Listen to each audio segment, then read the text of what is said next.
Autre chose à présent, on parle de la double audience ce jour au cabinet du vice-président de la République. Pierre Claver Manga Moussavou a dévisé avec le groupe Chinese State Construction Engineering Corporation chargé du projet de la route nationale 1 PK12-PK105 et le cabinet PricewaterhouseCoopers, Aline Zila et Hervé Mangumba. Le point. C'est dans l'optique du bon déroulement des travaux de réhabilitation de la Nationale 1, axe PK12-PK105, que les représentants de l'entreprise Chinese State Construction Engineering Corporation ont été reçus par le vice-président de la République afin de discuter des avancées de ce grand chantier. Monsieur le vice-président nous a fait savoir, nous a fait comprendre la priorité les préoccupations, sa préoccupation sur l'avancement de ce projet.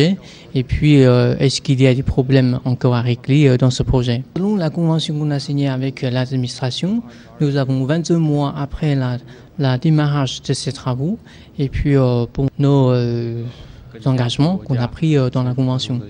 En deuxième heure, Pierre Claver Manga Moussavou a également échangé avec le directoire de PVC intéressé par les questions de réformes administratives dans notre pays. Notre cabinet PricewaterhouseCoopers était extrêmement intéressé par l'ensemble des réformes que depuis déjà de longues années le gouvernement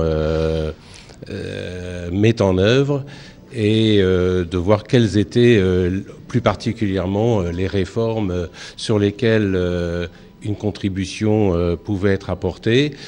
On a beaucoup échangé sur la nécessité de travailler sur la réforme de l'administration. En accompagnant l'administration gabonaise en matière de réforme, PVC, spécialisé dans les missions d'audit, d'expertise comptable et de conseil, se dit prête à apporter toute sa compétence dans ce domaine.